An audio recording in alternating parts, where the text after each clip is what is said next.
Estamos estudiando Primera de Samuel capítulo 19. Primera de Samuel capítulo 19.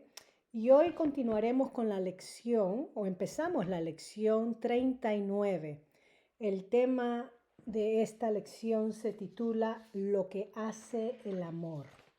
Vamos a ver en una manera ilustrativa en el caso de Jonatán intercediendo por su amigo David, lo que hace el amor. Realmente es una lección hermosa que nos enseña principios, donde nos da una figura, un dibujo hermoso de lo que es el amor y cómo se comporta. Antes de empezar, quiero hacer esta pregunta a ustedes, a mí misma me la hago, y es: ¿a dónde vas en tiempos de angustia y ataques? ¿A dónde vas en tiempos de angustia y ataques? Ataques personales, ataques donde tratan de poner duda la integridad tuya.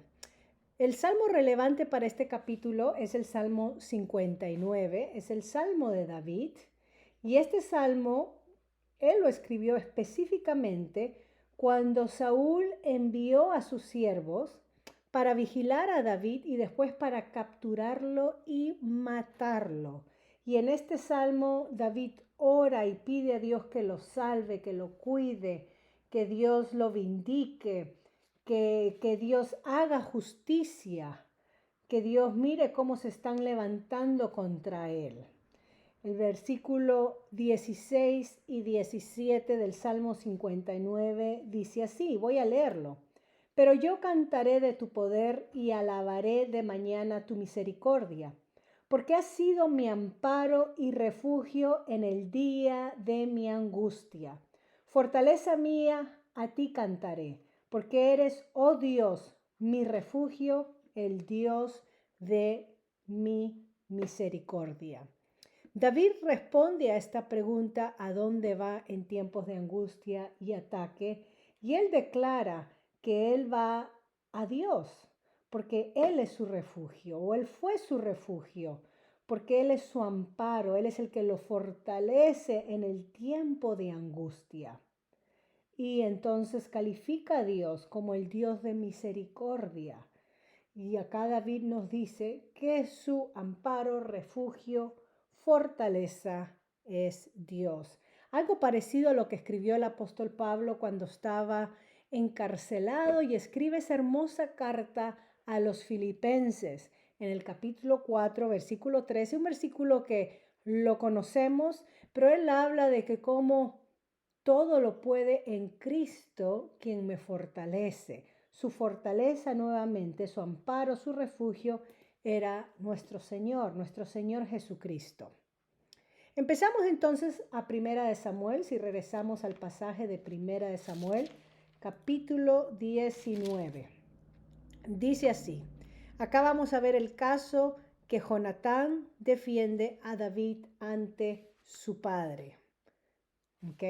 Y queremos remarcar con esto que el amor defiende lo que es justo. Lo que hace el amor es que defiende lo que es justo. Vamos a ver acá lo que dice el pasaje. Habló Saúl a Jonatán, su hijo, y a todos sus siervos para que matasen a David. Eso es lo que nos dice el versículo 1, la primera parte. Acá Saúl está tramando el asesinato de David, intenta conseguir la ayuda de Jonatán y sus siervos. Hay algo que hay que recalcar acá. La gente mala, la gente que procura hacernos daño, siempre busca aliados para atacar. La gente mala es descrita en las escrituras, David mismo los describe como depredadores, como animales salvajes, esperando devorar a su presa. Son llenas, son gente que procuran su intención, su motivación, planifican el dañar a los demás. Y como son cobardes, actúan en grupo. Siempre van a buscar aliados y esto es lo que hace Saúl.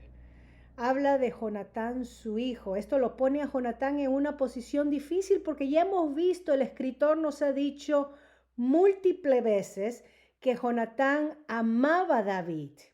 Y hemos visto este lazo maravilloso de amistad, este pacto político y de amistad que formaron en el capítulo 18, versículo 1 al 4 de este mismo libro. Jonatán sabía que David estaba destinado a ser el próximo rey de Israel, aunque él oficialmente era el príncipe heredero. Miren ahí el conflicto de interés que pudiera haber confrontado Jonatán. Y acá vemos a su padre, el rey, pidiéndole que mate a David. Me hago una pregunta. ¿Dónde está nuestra lealtad si mi padre o madre me piden que actúe en contra de la voluntad de Dios? Jonatán ha mostrado ser un hombre temeroso de Dios por lo que va a ser más adelante. Le advierte a David. No en vano nuestro Señor Jesucristo nos dice que no podemos ser sus discípulos si amamos más a padre, madre, esposo, hijos. Debemos de amar menos, debemos que tener nuestra lealtad principal, primordial con Dios, con Dios. También habló a sus siervos. Saúl también puso a sus siervos en una posición difícil porque el mismo capítulo 18, versículo 5, nos dice que amaban a David. Amaban a David. Era acepto, encontró gracia a David. Así que Saúl puso tanto a sus hijos como a sus siervos. Sin duda que había gente dentro del palacio que odiaba, se sentía fastidiado o menospreciaba a David, y esto le pareció algo bueno y novedoso, la propuesta de Saúl. Sin duda, siempre van a haber enemigos que nos rodean, conociéndolos o no conociéndolos, ¿no? En secreto. Pero acá entonces la pregunta es, ¿en quién se puede confiar? ¿En quién se puede confiar? Había que confiar en Dios. Mira lo que sucede. La segunda parte del versículo 1 al verso 3. Leo. Pero Jonatán, hijo de Saúl, amaba a David en gran manera y dio aviso a David diciendo: Saúl, mi padre, procura matarte. Por tanto, cuídate hasta la mañana y estate en lugar oculto y escóndete. Y yo saldré y estaré junto a mi padre en el campo donde estés. Y hablaré de ti a mi padre y te haré saber lo que haya. Nuevamente, el escritor enfatiza el amor de Jonatán hacia David. ¿Okay? Tenemos que estar atentos porque acá lo que estamos viendo es el odio y el mal que Saúl buscaba contra David. Pero a pesar de eso, Jonatán no cambia su opinión de David porque lo amaba. Quiero recalcar otro principio de lo que hace el amor. Cuando realmente amamos a las personas, no obraremos con maldad hacia ellas.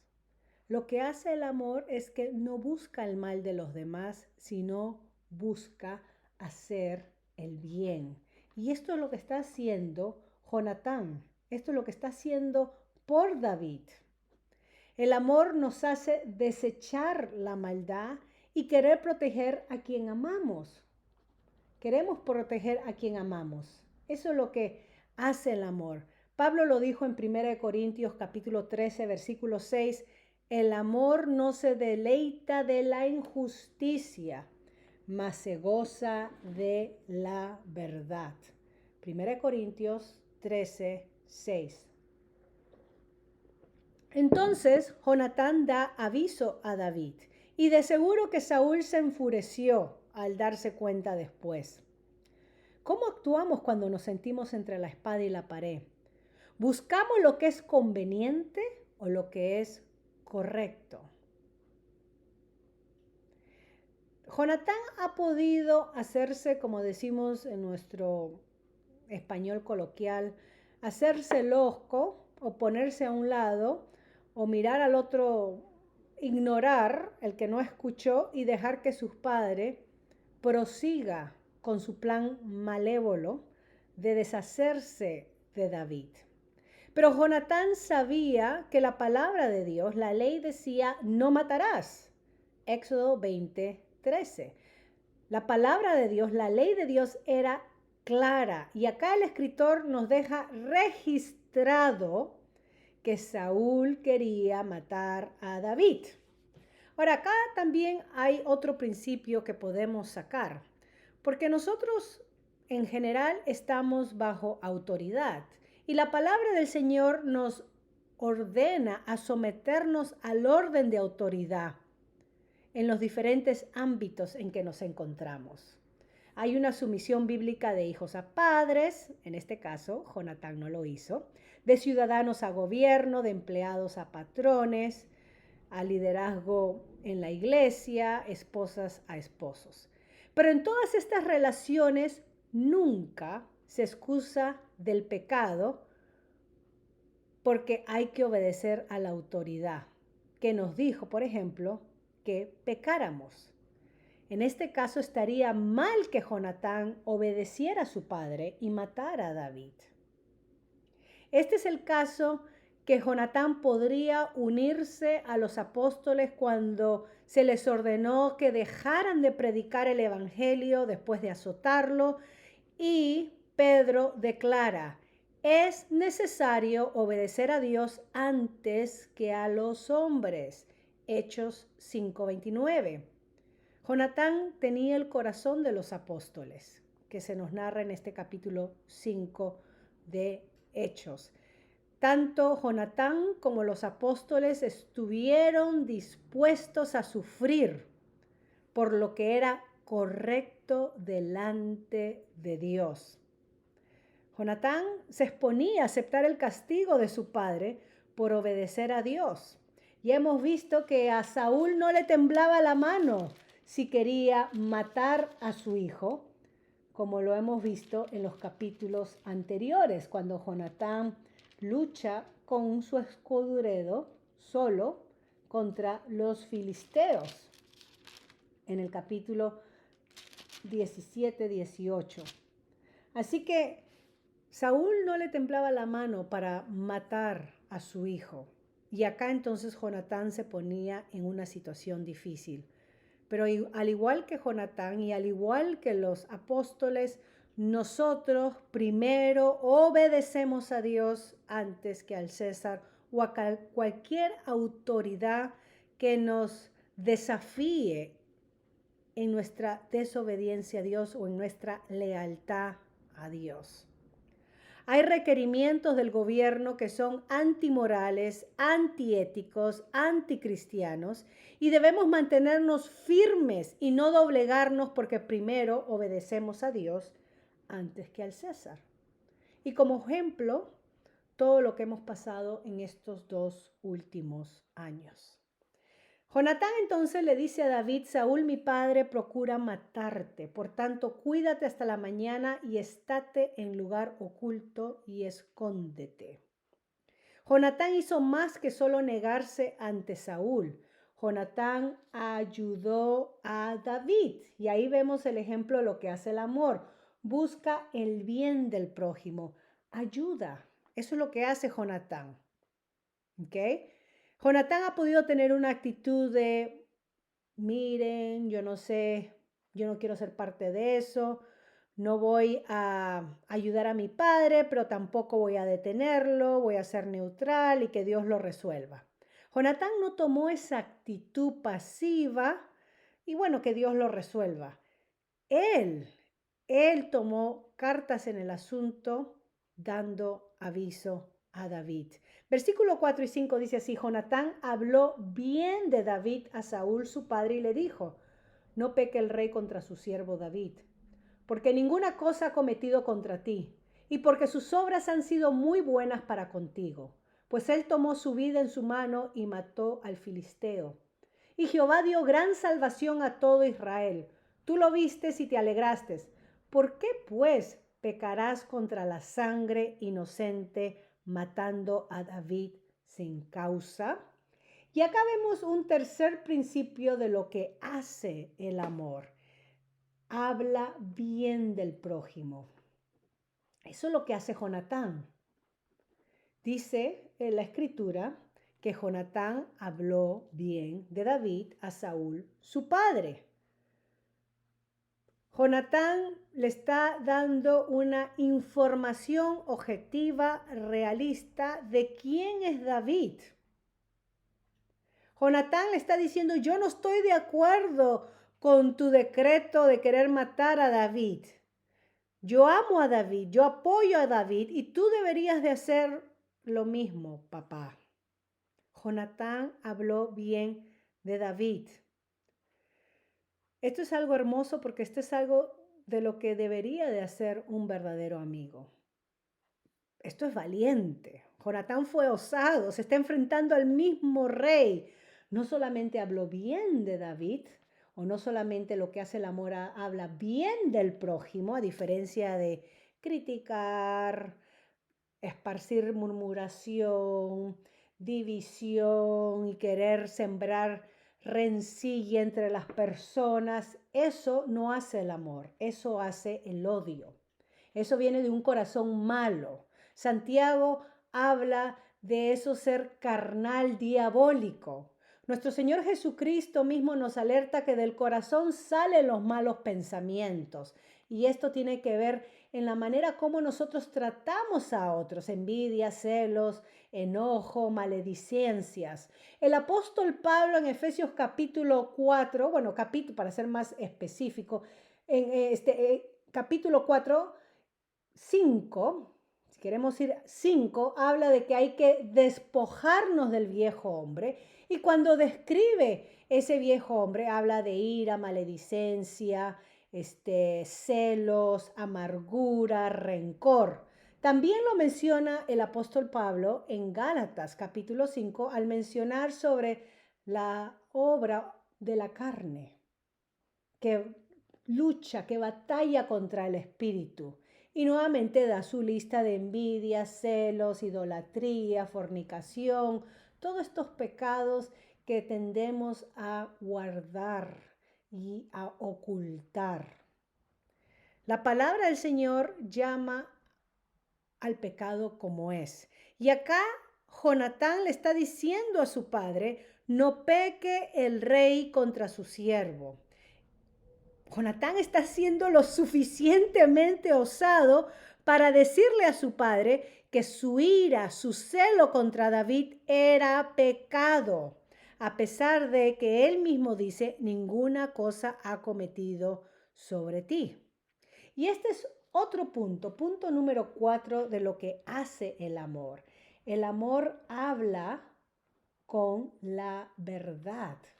El amor habla con la verdad. Eso es lo que está haciendo Jonatán acá contra David. Saúl quizás pensaba que David había pecado contra él de alguna manera y pensaba que su causa era justa. Pero acá Jonatán, al hablarle con la verdad, le da palabra de corrección. La preocupación y amor de Jonatán hacia su padre Saúl hizo que le interpolara con la verdad, que le presentara la verdad. Nosotros podemos enfrentarnos con respeto y decir la verdad porque eso es lo que hace el amor. Y no solamente le presenta la verdad, pero habla de cómo David se ha comportado, pues él tomó su vida en su mano y mató al filisteo y Jehová dio gran salvación a todo Israel. Acá Jonatán le hace recordar a Saúl de estos eventos porque Saúl los había distorsionado con la intención de justificar su celo, su deseo de asesinar a David. Y saben, queridos hermanos, esto es lo que hacen los celos y la envidia. Los celos y la envidia hacen que distorsionemos nuestros pensamientos. Y es por eso que hay que arraigarlos de raíz, hay que cortarlos de raíz y no meramente ocultarlos o ponerle la alfombra encima para que no se vea. Los celos, la ira, el rencor, todo esto distorsiona nuestros pensamientos y esto es lo que había pasado con Saúl. Saúl sabía que David había matado al filisteo y quizás en su distorsión de pensamiento pensó a él, David lo hizo para hacerse famoso y quitarme el trono. Es un traidor codicioso y por eso estoy justificado en matarlo. No olvidemos que los celos, la envidia, la ira fácilmente distorsiona la realidad y hace que excusemos nuestro mal procedimiento poniendo al otro como el malo.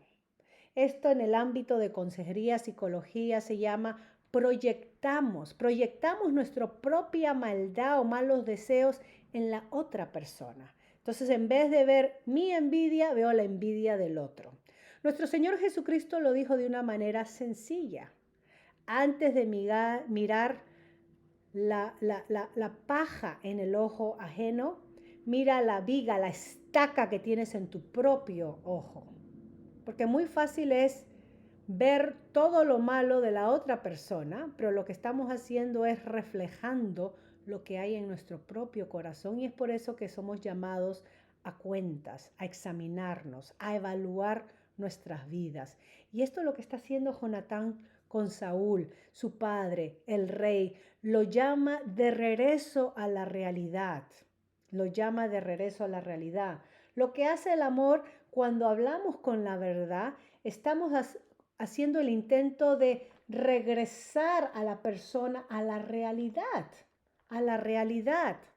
a que acepte, admita, reconozca en qué ha caído, en qué ha fallado.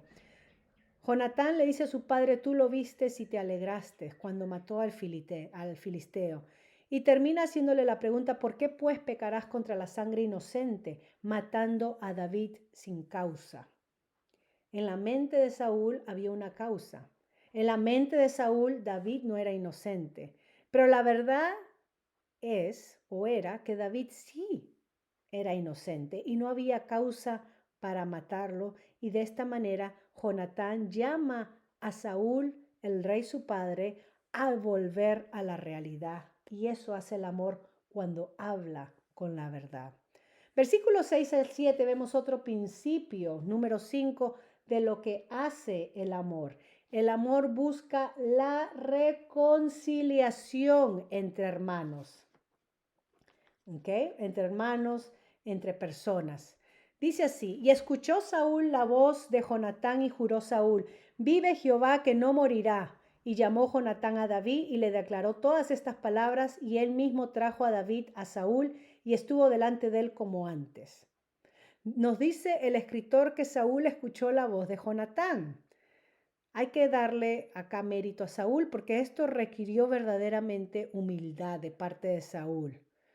Hubiera sido fácil para Saúl como rey haber dicho, realmente, yo soy rey y a mí nadie me va a corregir o nadie me va a decir lo que tengo que hacer porque yo tengo la razón. No, el escritor no dice que Saúl escuchó la voz de Jonatán. Y entonces él hace esta declaración, este juramento. Dios había tocado su corazón genuinamente de Saúl y él hace este juramento, vive Jehová que no morirá. Dios actuó a través de Jonatán. Fue la obra de Dios y Saúl reconoció al declarar este juramento que no morirá. Y eso es lo que hace y busca el amor, la reconciliación entre hermanos. Nos dice el texto y él mismo trajo a David a Saúl, o sea, a Jonatán, y estuvo delante de él como antes.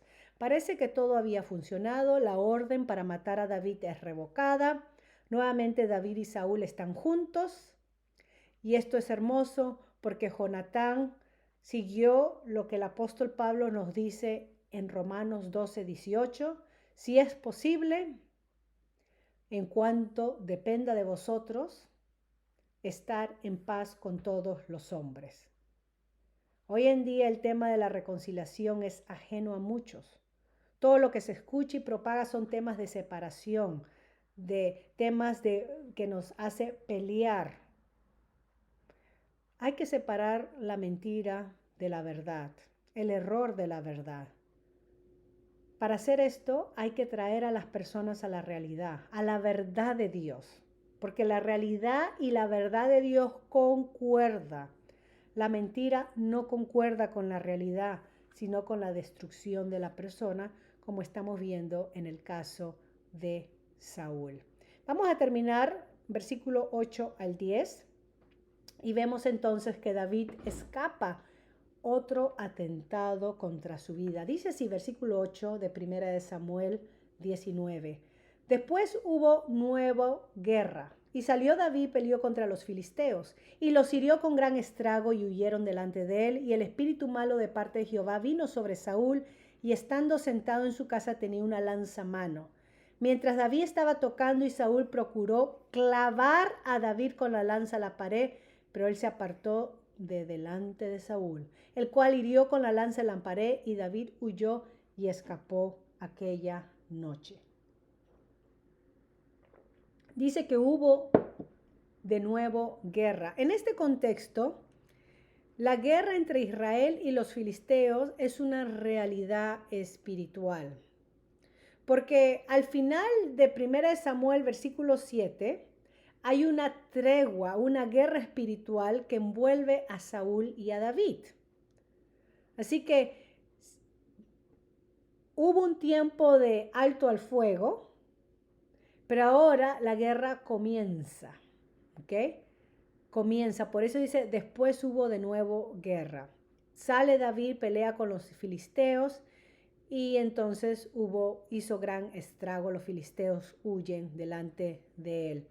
Acá espiritualmente se está avisando que viene una tormenta. El éxito de David es lo que va a despertar los celos del rey Saúl, los mismos celos que tenía antes. ¿Por qué? Porque Saúl no se deshizo de su celo ira. Lo tapó, como mencioné. Cuando David volviera a tener éxito, Saúl es tentado nuevamente. Y acá hago la pregunta, nos hacemos la pregunta, ¿de qué soy tentada yo?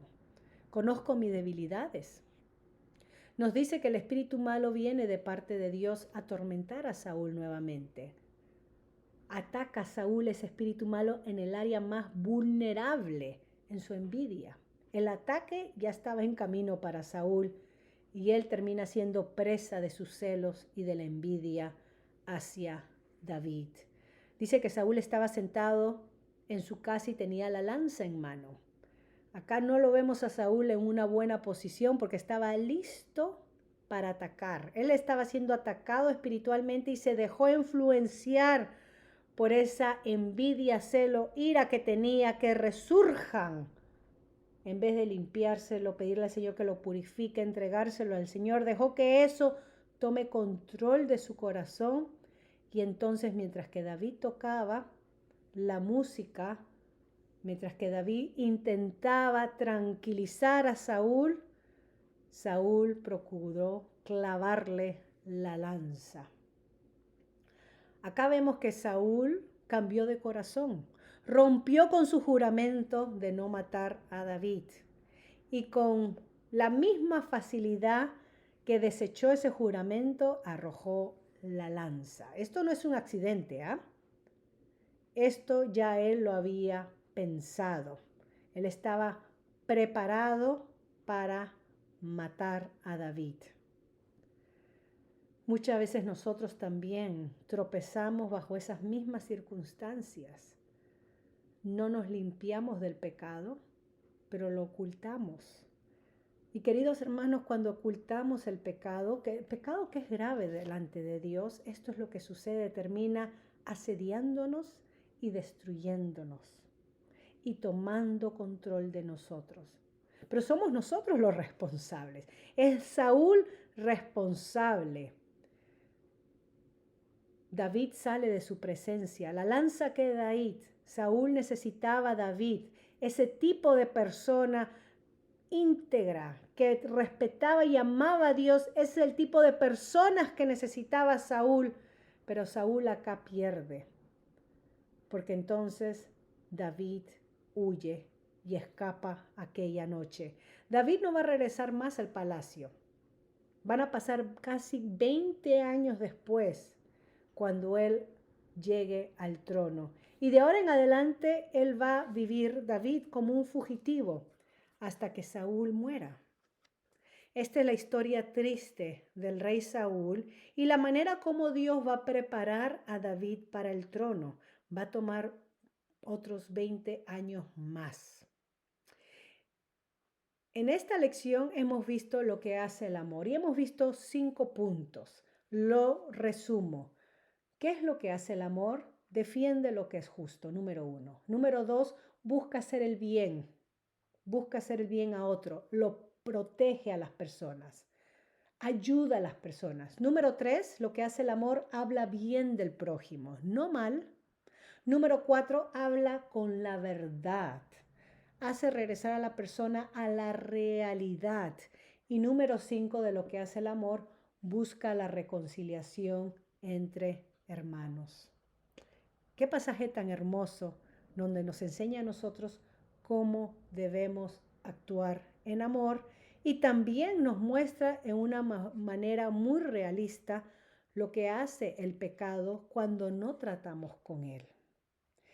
Más adelante vamos a estudiar la diferencia de la oración de David en el Salmo 32, en el Salmo 51, que habla de cómo David le pide a Dios y le implora que sea Él quien le limpie de su maldad, que sea Él el que lo restaure de su caída.